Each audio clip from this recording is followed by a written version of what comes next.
All right, and welcome back, everyone. We are going to be continuing our Ultimate Admiral Dreadnoughts playthrough as the USA on Legendary, and we are definitely we're coming into a little bit of a different scenario than when we last recorded. Unfortunately, I can only really record every so often, so I tend to take a day and record like 4, 6 videos at once, render everything up, get it uploaded, and have it scheduled for release. And so that's how I tend to operate overall. It just gives me the flexibility in order to be able to truly be able to get content out on a regular basis. But there's been an update to the game. Now, previously, before, when you would go to war, you would get an increase of 100% of your naval budget. So your naval budget would double. Um, and the GDP impact on your country would not be as severe as it is now. Now, this is not displaying properly right now. I don't know why it's doing that. We'll have to play with that here in we'll have to run a turn real quick in order to change it so it's more representative of what is actually going on. But the point is that being at war really, really hurts your economy now. I actually really like it because it makes more sense. Unfortunately, a lot of people uh, they don't truly understand how warfare affects a national economy. They just don't truly understand it because instead of things going into the civilian economy on a regular basis and all of a sudden, things lasting longer, when things are going into a war economy, things don't last as long because, you know, weapons are being destroyed, munitions are being consumed. In the case of this game, naval vessels are constantly firing munitions, burning fuel, ships are being destroyed and sunk, etc., etc. So there's a much more pronounced effect on an economy during a wartime situation than people truly realize. It's often a misconception that World War II brought the United States out of the Great Depression, when in reality, the Great Depression ended in the 50s, really. And even then, we still haven't truly seen a normalization of the economy since then. It's kind of a very what's the word I'm looking for? Uh, it's kind of an unrecognized situation that the United States has been in for a lot of its history. But anyways, so let's get into the game. We are currently at war with the Spanish. We are absolutely slaughtering them. As you can see, the disparity in points here is absolutely ridiculous. And then we are also in the process of taking Nicaragua, which once we take Nicaragua, that should open up Puerto Rico for us to take, and then of course Honduras and El Salvador. Just being able to take extra territory down here that is available to take is going to be a big boost for our economy. And also just more places we can put boats. So we have a land attack on Guantanamo Bay, and I believe when we ended the last video, I had already actually let me look at it real quick. Yes, so we are starting the naval invasion of Puerto Rico as well with this fleet here. So we got uh, our Tennessee class battleships over here, and then the Pennsylvania class ships over here. And then we're also in the process of building 4 of the North Dakota class. We will probably end up building a total of 8 of the North Dakota class, depending on our progress with this stuff here. Right now, we're trying to process through our naval guns because we want to get to tier 2 on all naval guns. Period. End of story. It's very important in this early stage to get these tier 2 guns on the line because the accuracy increase and the effectiveness of the guns increases exponentially. It's absolutely ridiculous. We also need to be concerned with getting our gun layout stuff settled as well, because once we start going into Dreadnoughts, we want to be able to have more centerline guns. For example, the first U.S. Dreadnought design that you get can have 4 centerline guns very easily, very quickly, but you have to research the gun layout in order to be able to have that. So we do want to focus on that after we get our Mark II 12-inch guns sorted, which is what we're progressing for right now. Uh, let's just take a look at any other things that we need to be concerned with. We're also building the new Little Rock class of light cruisers. Um, Yes, these are replacing the Fresno class. Um, so they're well, not slightly faster. They're a lot faster than the Fresno class, and they are armed with 10 5-inch guns. And the Fresno, yes, is armed with 12 5-inch guns, but the speed increase, the overall maneuverability of the ship is much superior to the Fresno. So the Fresno is going to continue serving. We will probably use it as a colonial ship for early on, which actually, oh, we have more Pennsylvania. Oh, these are the Pittsburgh heavy cruisers. That's correct. Sorry, I saw the P and I was like, wait, we have more Pennsylvania class? No, these are the 4 Pittsburgh heavy cruisers that we built.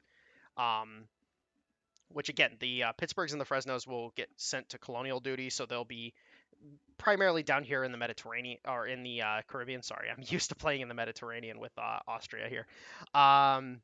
And then we'll probably station a couple of them in Santa Cruz, because we're going to make the jump to Africa. We're going to take Western Sahara and the Canary Islands, and we'll probably come down here to Equatorial Guinea and take that as well.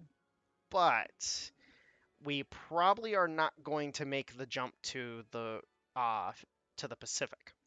And the reason for that is because we need to be careful with our economy now. The changes that were made to the economy in this game really make it so you have to plan out, okay, I have to hit my enemy a little bit, take some territory, and then in the war, recover, repeat, recover, repeat, so on and so forth. So both of these, or all 3 of these attacks are ongoing. This is like the perfect situation as well. Being able to just be taking multiple locations at once without having to worry about stretching yourself too thin in this situation. I would also like to say something to a commenter in regards to my microphone. Hopefully this video comes out pretty good when it comes to the volume of the microphone. I'll try to edit it, or I'll try to adjust it in post-editing as well, to try to make sure that you guys can hear me as well as possible. Unfortunately, right now I'm utilizing my my headset microphone to record. The cable for my Blue Yeti was damaged during my move earlier this year. The actual spot that it connects on the cable ended up being damaged. So unfortunately, my Blue Yeti's been down since I moved, and I just haven't gotten a new cable for it. So at some point in time, I will have to get that replaced or just get a new microphone. Just depends on what I decide to do. I'll probably just replace the cable in the interim. Let's look at our diplomatic situation. Everybody likes us. Everybody likes us. Okay, that's good. That is actually really helpful for us overall, being able to basically negate any attempt by any nation to try to coalition us. Actually, I should look at the Spanish relations as well, real quick. All right, so we have control in Nicaragua. Yeah, nobody likes the Spanish. Never mind. We're not in threat of a coalition. Never mind. And then we'll just jump these guys over here to assist with Puerto Rico, since they're going to be going that way anyway. So we have Nicaragua. which is going to bring in a good chunk of income for us. So that will be good to have once it everything settles there. So you'll see how the like the flag icon here is colored in, but then this one is transparent. This indicates that the that basically indicates that, you know, okay, this is a new conquest. It'll take a few months before the conquest is, you know, stable, and then that will come online fully, and we'll be able to start gaining the income from it uh, with full efficiency. So we are building 2 Pennsylvania class battleships for Mexico, and then 2 Fresno class uh, cruisers for Mexico as well. Building ships for Mexico is actually a pretty good deal for us because we're probably never going to go to war with Mexico. Like, the chances of us going to war with them are very slim. And as such, us building ships for them means that we get extra money, and on top of that, we then also get, you know, extra ships to use in combat. So, good time. Let's go ahead and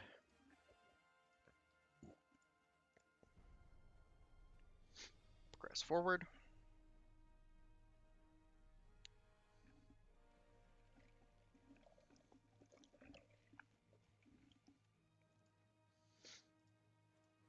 All right, so we have taken Puerto Rico. We'll go ahead and queue that up for them as well. We're still got some good leverage on our shipbuilding capacity, so we're perfectly fine there. And okay, so everything normalized, and we're still gaining on our economic growth. So we are actually doing quite well overall. Yes, we're draining a lot of money, but we're not suffering too heavily in that regard. Let's go ahead and jump over here to Western Sahara with our fleet, and we will take these. I might end up leaving Equatorial Guinea alone, depending on the economic situation as we get over there. Trying to balance the budget and everything is going to be a little annoying, but you know, we will get through it. Actually, yeah, money is meant to be spent.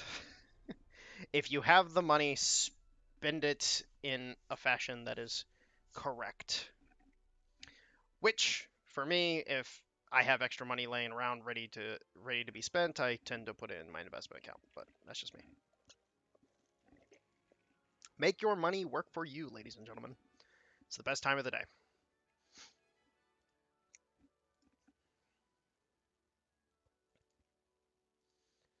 All right, so let's go ahead and we're 50% of the way there. This is going to probably be Mark 1 13-inch now.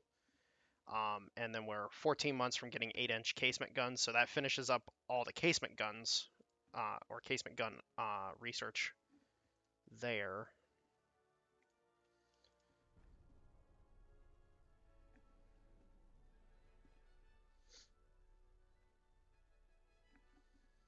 Swear to God, this music sounds just like Star Wars, and we're not quite in range of Western Sahara yet. And then we're 60% of the way taking Guantanamo. And those are commissioning. We got 3 months until this ship finishes here, which will cut down on our expenditures even more.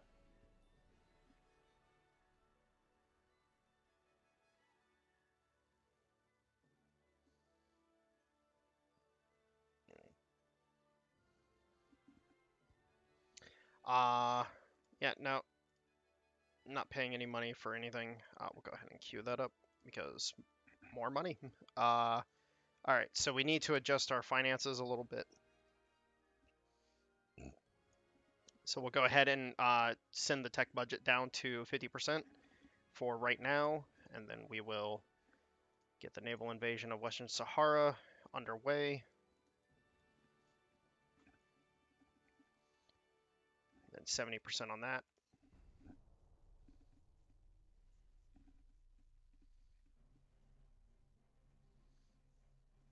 and we just got the money from. So we're suffering some transport losses, but they will survive. Okay, yeah, just to guarantee it, we definitely want to have both fleets here. And as soon as Guantanamo Bay is taken, the Spanish will basically avoid going into our territory because they're like, oh crap, we're literally we have no supply base. So, and then 13, yeah, 13. Okay, so we might end up.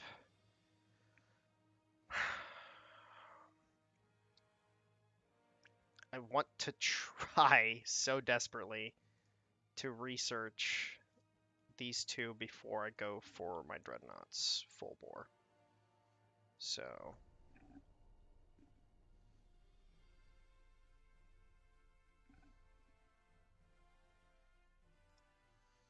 Oh no, you don't get to keep some of this stuff, bud. Sorry. Let's crank this up to 75%,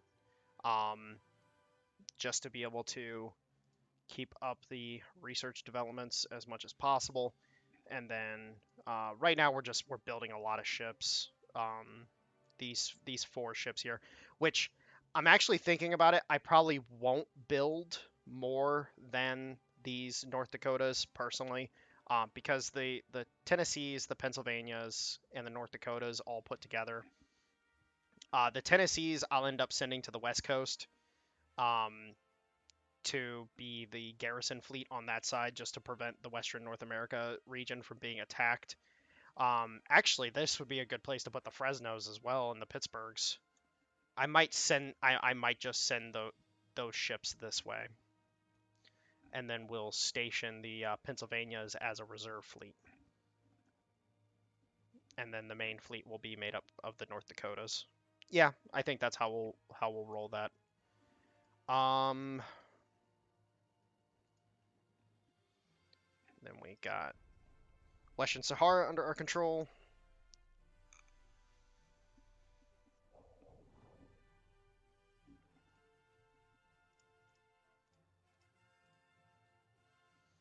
And now we can attack the Canary Islands.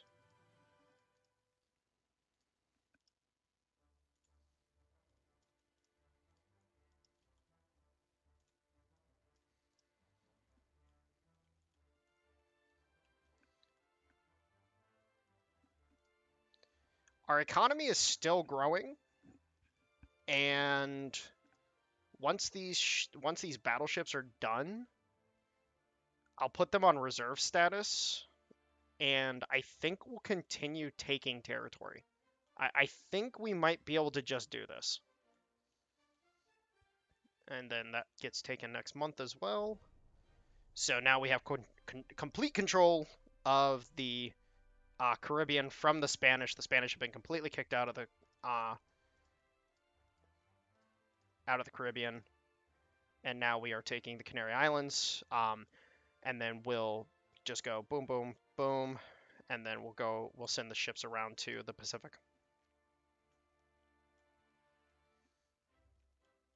Actually, what we'll do, and I just thought about this, what we'll do is we'll actually send the Tennessees around to the West Coast. We'll send the North Dakotas out on their maiden voyage. I think that's how we'll roll this. Actually, no. We won't do that.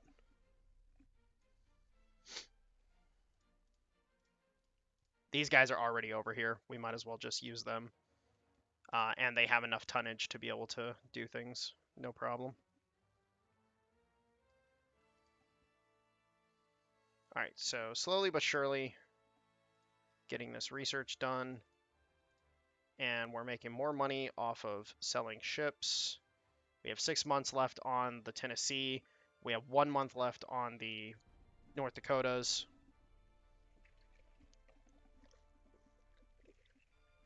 Which will put the North Dakotas and the new cruisers that we built into reserve status. for right now, we don't need to be paying the extra money for those right now.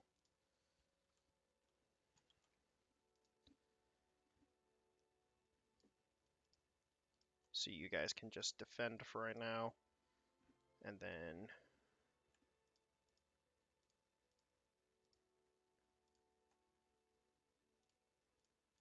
defend.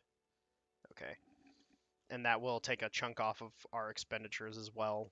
Hopefully be enough to uh, uh, max out our tech budget again.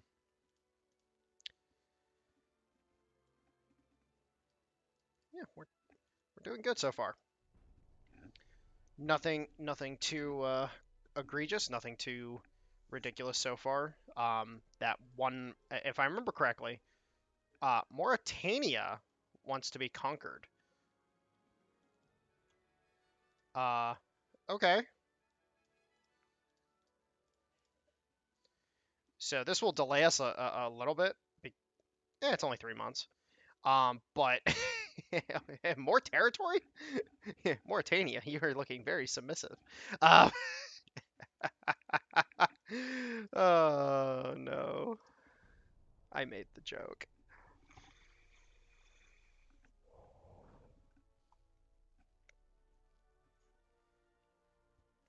Transvaal. So the British Empire is now making moves against the South African states. So they are currently attacking into Transvaal. Um, it's really funny because like if I were the game developers, now this is just a personal thing of mine, I would literally make it so like these regions, Swaziland, Transvaal, and Orange Free State, they all have like ridiculous fucking public order problems, and so they just constantly rebel just because that's what they do. I love you, you Boer bastards. Um, Afrikaners are actually really fucking cool. Like they're a cool population of people. All right. 3 months left on that stuff. I'm. Do I build? No. You know what? We're just gonna go with 4 of the North Dakotas. We won't replace the other ships we have because we might as well not.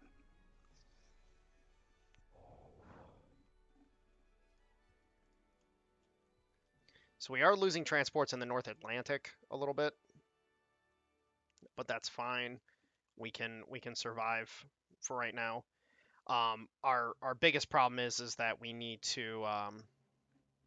do need to get a garrison fleet into this region here in order to just dissuade the enemy from raiding our shipping whenever we're at war with somebody.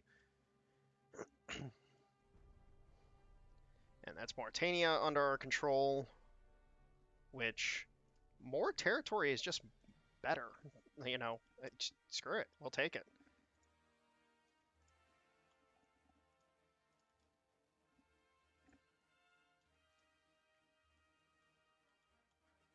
All right, so now we'll go take Equatorial Guinea. Oh man, it's so nice. It's so nice to be able to. You start. I wish personally they had chosen a different color for the United States just so it's more pronounced. Like you can tell when the Brits are taking territory. You can tell when the Italians are, the French, the Germans, the Russians, the Chinese. You can tell, and the Japanese. But this color right here, it's just not pronounced enough in my opinion. I don't know what color you would use. Unfortunately, that's the problem. Um, I wouldn't be able to say what color you should use for it.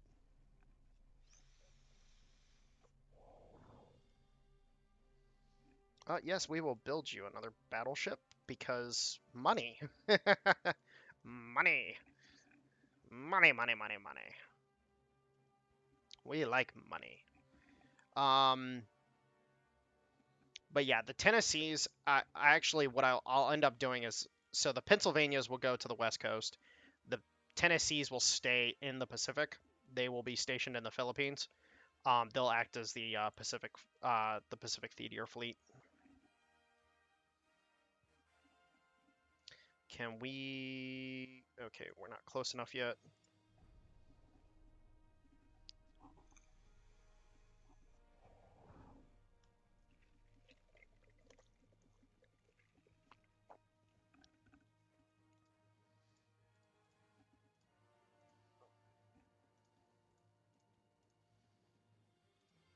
Economy is still growing. So yeah, we're actually in a better position than other nations right now, um, who would be at war because our economy was already growing at such a rate that was absolutely ridiculous. Um, Only the Brits, and so the Brits, the Austrians, the French, and the Italians. The Japanese are almost there, but like only those nations were close enough to our GDP. Like you see with the Spanish, their GDP is literally they're losing 3.7% of their GDP every year that they're at war. Um, Thus they can only maintain a Oh, okay, they're building 25 new ships. Oh my god, we killed so many of their ships. They had to rebuild the fleet like that. Oh no. Oh no, I feel like a bully. Oh, it's a good feeling. Oh, it's a very good feeling. Okay, so we're almost... So that right there, we have Mark II 11-inch guns, and we're now officially working on Mark II 12-inch guns. Um, that is a big, big, big deal for us. So we definitely need to make sure to have that. And then, of course, we're taking Equatorial New Guinea. What this is eventually going to do is, as you know, we take these locations and then eventually we move over to the Pacific. The Spanish are not going to be able to send their fleets around because they're not going to have any supply bases, and so they're going to be low on fuel until they get to the Pacific.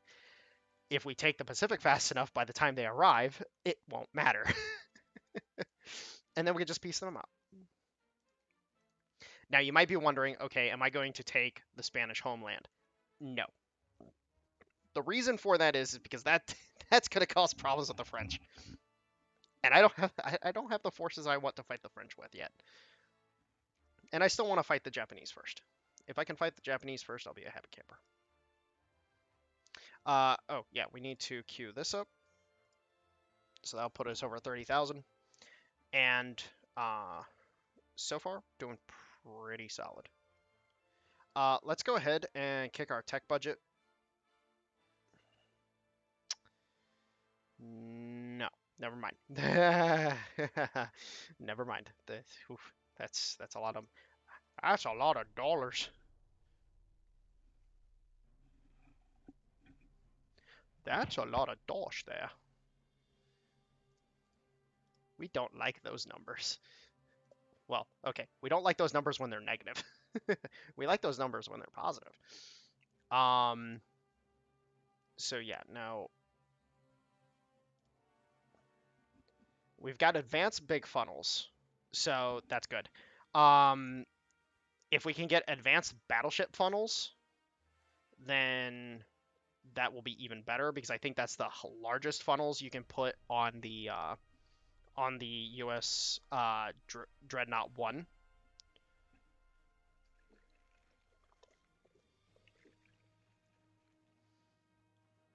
And we want the biggest funnels we can possibly put on those suckers because we're going to build like 12 of them. We're going to build a very... Oh, we got an engagement. Okay, so the Tennessees are getting engaged on by a small enemy task force, 1 battleship, 2 heavy cruisers, 6 light cruisers. So this is their entire task force. This is their entire fleet as of right now. Has moved to engage us at Equatorial Guinea.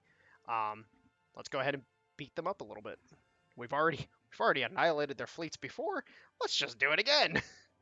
Like, hey, you're gonna have to build more ships, and you don't have the economy to do that.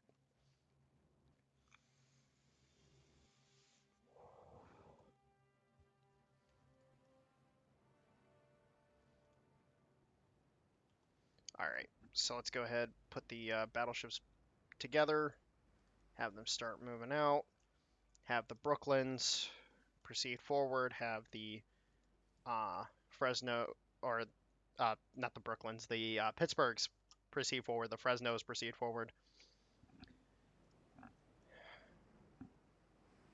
it's kind of nice having heavy cruisers in the beginning that are not like a complete waste of tonnage. Ooh, they're low on fuel apparently. Okay, well apparently the Pittsburghs are not very long range. I don't remember what their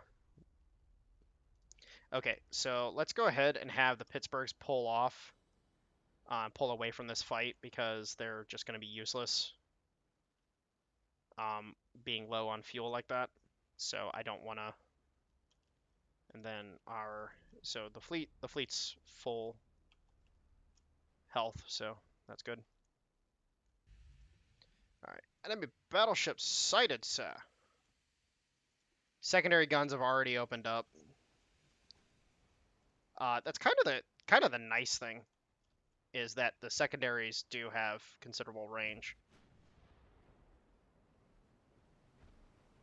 and thus they're able to actually engage properly in these long-range duels.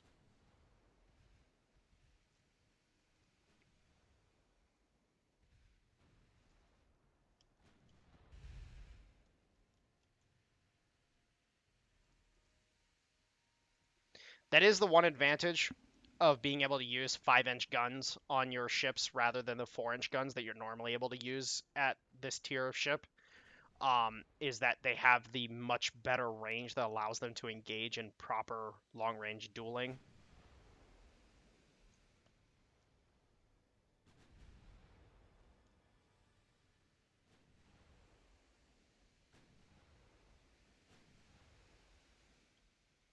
All right, let's have the cruisers focus on this closer stuff.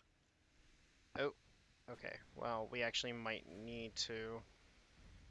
Everybody just fire at will right now. We should be fine. These enemy ships they're low on fuel. Their maneuverability is going to be garbage.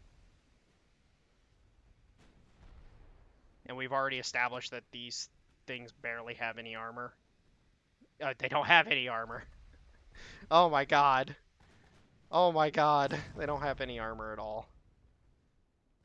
Uh, yeah. I thought, oh, maybe they'll have like a half an inch. No, nothing. Which literally makes them pointless. Like, makes them absolutely pointless.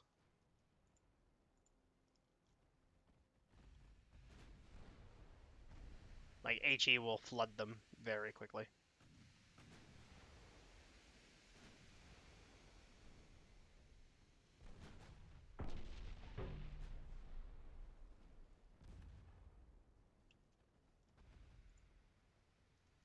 Alright, start having these guys maneuver.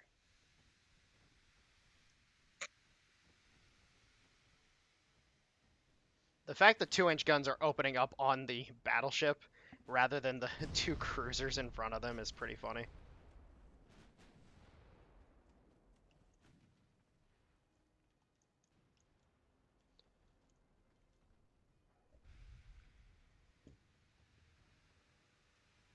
All right, guys, come on, kill the battleship. Yeah, those 2-inch guns once they start opening up are serious business. It's actually kind of funny. People might not expect 2-inch guns to be like the absolute just machine guns that they are, and how fast they will kill lighter ships. But having a significant battery of 2-inch guns on your ship can really just make an engagement very easy. What's the armor like on these? Oh, oh god. Oh god. Okay, so to explain these kind of ships, so they have a main belt, but they don't have a fore and aft belt. Basically, any shot that deviates from the center is going to penetrate, and it's just going to be hilarious.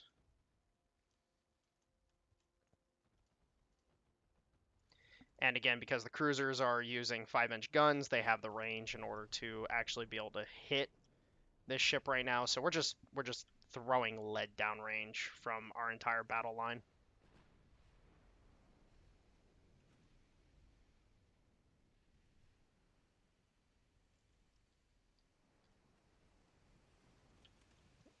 Let's just look at that point of view real quick.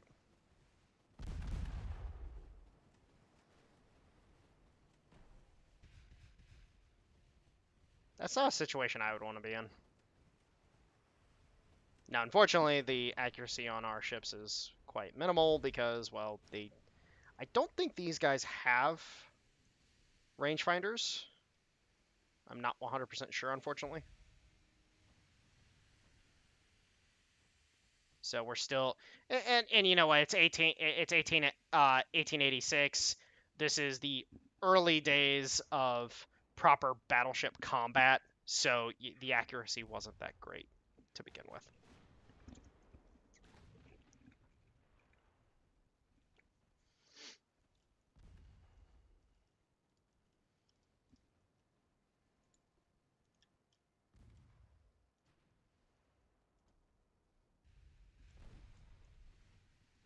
Oh god, these guys are clumped up like that? Oh no.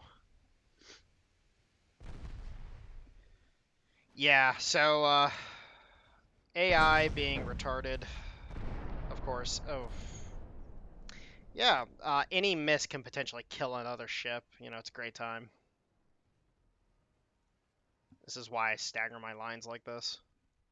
I don't let my ships clump up as much as possible.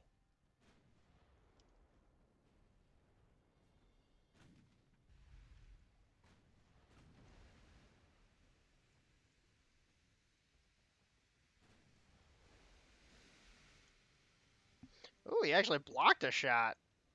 Interesting. What'd you block? Well, you didn't block that one. Alright. You guys kill what's closest to you first. Then you guys just keep pouring shots on that battleship. Alright, what's the armor on these guys? Okay, so these guys at least have some armor, so we have to use armor piercing against them.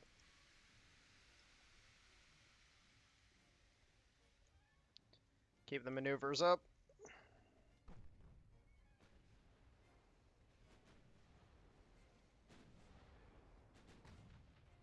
Oh, they're actually blocking the 9-inch shells.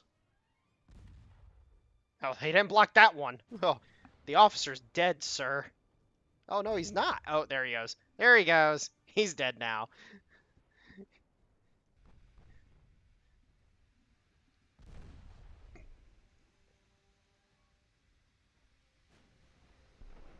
Oof. It didn't block that 9-inch shell. Oh, okay, okay. Oh, oh no. Oh no. Oh no. Yeah, just focus up on that guy. Let's keep let's keep up the pressure. Oh my. The 2-inch shells just okay. Very nice. Very nice. Enemy fleet destroyed, sir.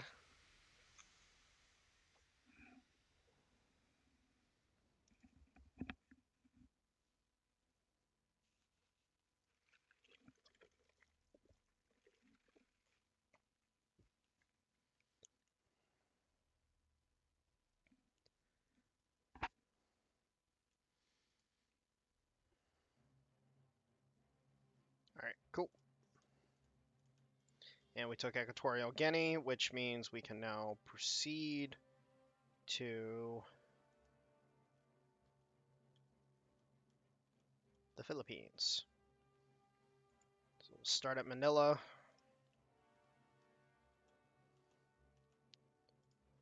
We will work our way around and out. Now this journey is going to take a while, probably about 6 months. Let's look at our research real quick. And yeah, we're progressing towards the Mark II 12-inch guns, and we're about to get improved structural steel. So this means we are will be 3 upgrades away from Dreadnoughts, which means we really need to get cracking on gun layout in order to be able to get that. But anyways, guys, I'm going to go ahead and end the video here. I hope you enjoyed, and hopefully we will end this war in the next video. Anyways, guys, talk to you later. Have a good one.